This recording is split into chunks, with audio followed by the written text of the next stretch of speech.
Jadi ini langsung ini hasil, tidak pakai apalagi email ya. Ya. Jadi di sini ya sebagaimana yang diduga pastilah sebagian besar itu G. Allahu Akbar. Hasilnya apa namanya? Hasil DNA haplogrup Teguh Said Mudakori LM20. LM20. Tapi yang harus digarisbawahi, dua orang ini mengklaim sama-sama keturunan Nabi. Satu haplogrupnya L, satu haplogrupnya G. Ya kan? Jadi satu hal yang saya garisbawahi adalah statement dari Habib Agus Al-Habsyi. Itu belum pasti. Seharusnya yang mengklaim keturunan Nabi itu juga harus berhati-hati. Cabut dulu klaimnya sampai penelitiannya selesai. Oke, assalamualaikum warahmatullahi wabarakatuh. Kembali lagi di channel AA DJ. Nah kawan-kawan, kalau sudah masuk ke tahap DNA ini cukup menarik kawan. Dua orang ini saya pikir cukup gentle melihat hasilnya. Kemarin ada Habib Agus Abu Bakar Al-Habsyi dan juga Tengku Mudakori Al-Khusasi sudah melakukan tes DNA melalui program tes DNA gratis yang diadakan oleh Pada Suka TV, dan hasilnya kita sudah melihat bersama. Nah, sekali lagi saya ucapkan bahwa kita harus mengapresiasi atas kejentlannya terkait bagaimana penjelasannya, entah itu dari pihak Habib Agus Abu Bakar Al-Habsyi mengomentarinya seperti apa, ya itu kita hormatilah. Kemudian juga tanggapan dari Sayyid Mudakori Al-Khusasi juga seperti apa, ya intinya kita mengapresiasi atas hasil tes DNA mereka yang kedua-duanya sama-sama mempunyai keyakinan bahwa mereka adalah masih berjalur ke Rasulullah Shallallahu Alaihi Wasallam. Nah, lebih objektifnya bagaimana kalau kita tanya sama ahlinya saja. Siapa komentar dari Dr. Sugeng? Kita lihat ya. Warahmatullahi wabarakatuh. Teman-teman, saya mau sedikit menanggapi tentang pengumuman DNA untuk Bang Said Qori dan Habib Agus Al-Habsyi ya. Pertama, ya kita harus mau berterima kasih pada mereka, mau terbuka. Lepas kesimpulan apa buat mereka itu ya terserah pribadi masing-masing gitu ya. Tapi yang harus digarisbawahi, dua orang ini mengklaim sama-sama keturunan Nabi. Satu haplogrupnya L, satu haplogrupnya G. Ya kan? Padahal haplogrup itu udah dari namanya haploid, haplogrup. Ketika meiosis, proses produksi sel kelamin yang akan diturunkan keturunannya, kromosom Y ini tidak berekombinasi dengan kromosom X saudarinya. Yang berekombinasi cuma ujung-ujungnya aja, yang tengah, yang tempatnya informasi genetik genealogi kita, informasi yang kemudian diturunkan kita dari kakek moyang kita, itu nggak diutak-atik waktu meiosis itu, waktu proses pembentukan sperma. Sehingga seperti saya misalnya, kromosom Y-nya itu bagian yang tidak berekombinasi sama persis dengan punya ayah saya. Kalaupun berbeda mutasinya, kalau mutasi satu titik ya SNP satu titik aja. Berapa bedanya? 1/57 juta, itu 1%-nya nggak nyampe kan? Atau kalau mutasinya STR ya, motifnya yang paling panjang kan 9 base pair. Ya paling cuma 9/57 juta, kecil banget.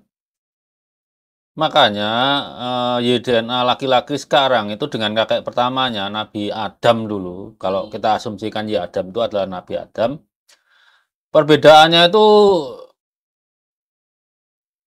masih cuma 0,02% kalau nggak salah hitungan saya. Jadi masih secara esensial masih identik. Cuma dengan teknologi sekarang yang 0,02% itu kebaca. Dan ini juga akhirnya semua makin terbuka bahwa yang namanya haplogroup itu definisinya adalah satu populasi yang berasal dari satu kakek patrilineal garis lurus laki-laki atau satu nenek matrilineal garis lurus perempuan. Nggak masalah nenek-neneknya dulu etnisnya apa aja nggak masalah. Karena mereka bermigrasi atau pindah-pindah.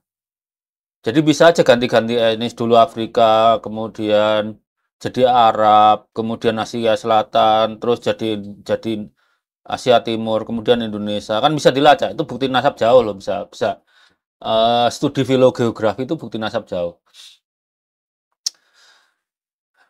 Jadi satu hal yang saya garis bawahi adalah statement dari Habib Agus Al-Habsyi bahwa studi ini belum selesai. Jadi harus hati-hati memutuskannya gitu, bahwa haplogroup X itu milik Rasulullah gitu ya. Rasulullah kan haplogrupnya sama dengan Imam Ali sebenarnya. Mereka kan sepupu pertama gitu. Jadi haplogrupnya pasti sama. Haplogrupnya Rasulullah itu sama dengan Abu Lahab, paman kandungnya. Jadi seperti definisi tadi bahwa haplogrup itu adalah sekelompok laki-laki yang berasal dari satu kakek yang sama. Berarti kakek dengan cucunya itu haplogrupnya sama. Sepupu dengan sepupu asal kakeknya sama ya haplogrupnya harus sama. Dan statement Habib Agus itu harusnya dikembalikan ke diri sendiri. Kalau masih yakin ya bahwa haplogrup tertentu yang menjadi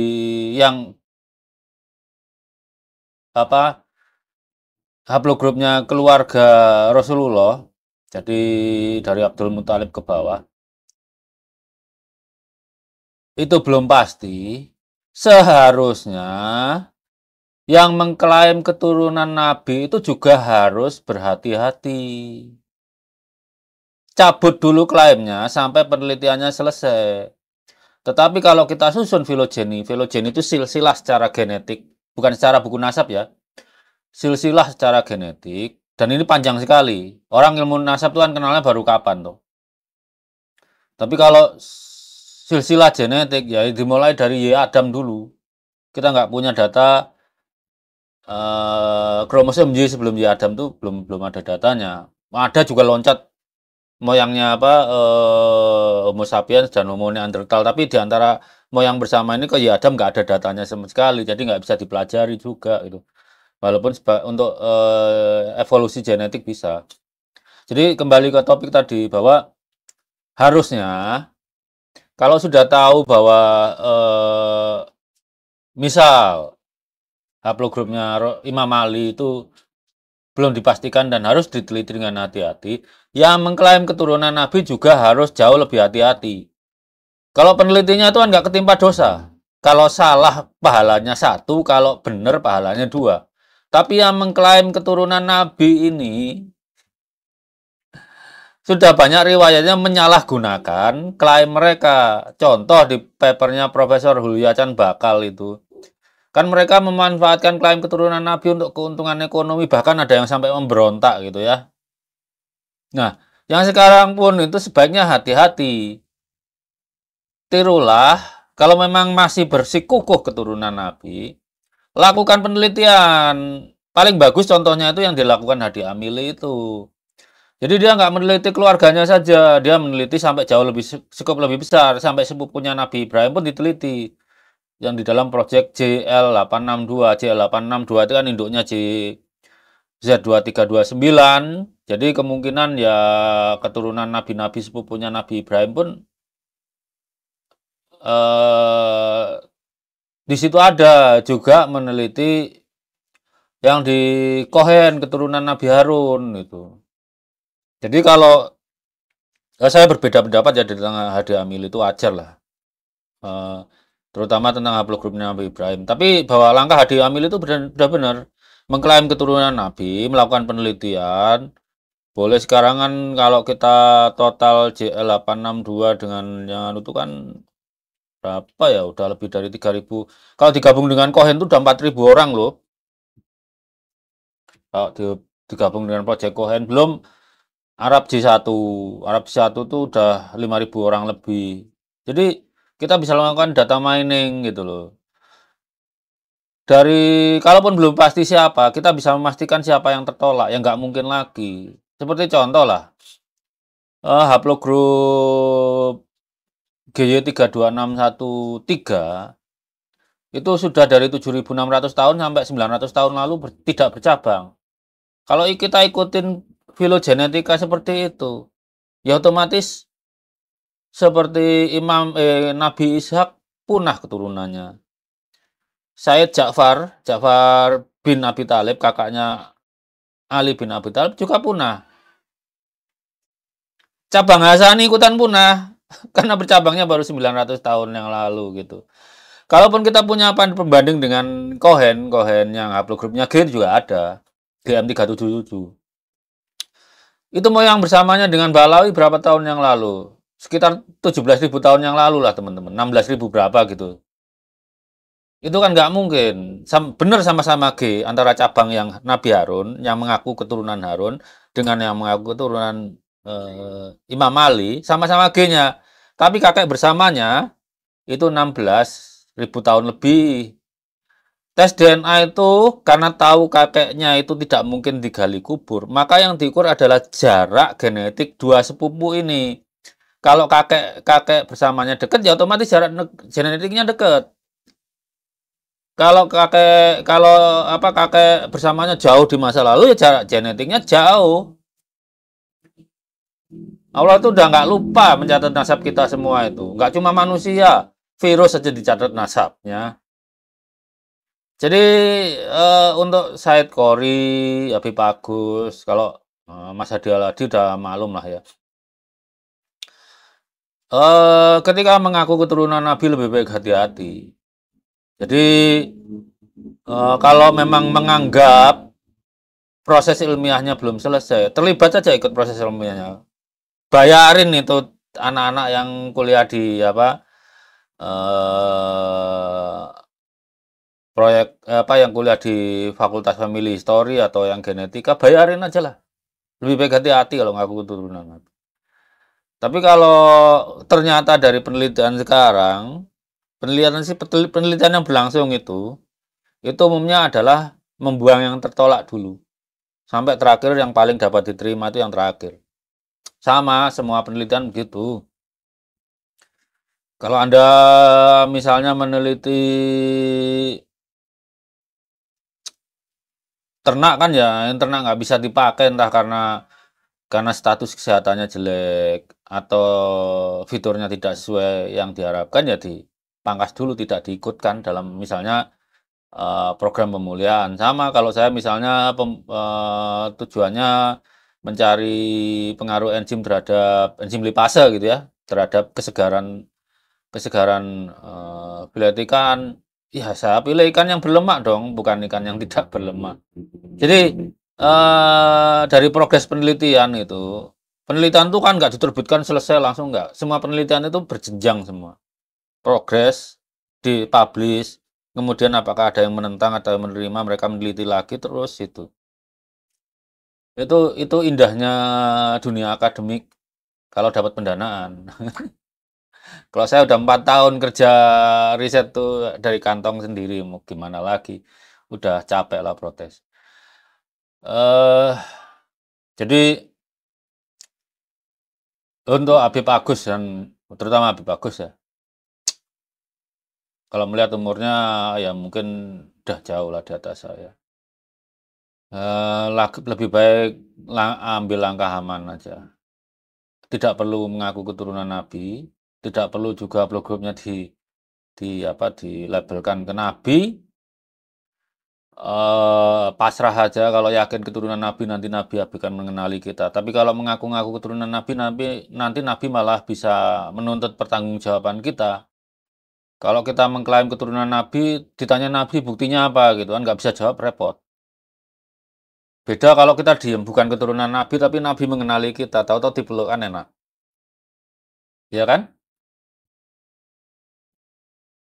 Kalau saya yakin Nabi itu yang paling penyayang di antara kita. Cucu-cucunya yang nggak dikenali orang sebagai Sayyid atau Syarif, diam saja. Tapi yang penting mengamalkan ilmunya, menunaikan tugasnya sebagai khalifah di muka bumi, berusaha semasa dia hidup itu memberi manfaat sebanyak-banyaknya buat lingkungan sekitarnya, buat alam gitu ya. Kan namanya rahmat untuk sekalian alam kan nggak cuma buat muslim aja. Ya kan cucunya yang model seperti itu paling cepat dikenali oleh Rasulullah. Tapi beda yang mengklaim keturunan Nabi. Ya, walaupun itu cucunya beneran, pasti akan menurut saya pasti ditanya apa buktimu itu kan. Karena umat Nabi ini yang biolog kan banyak,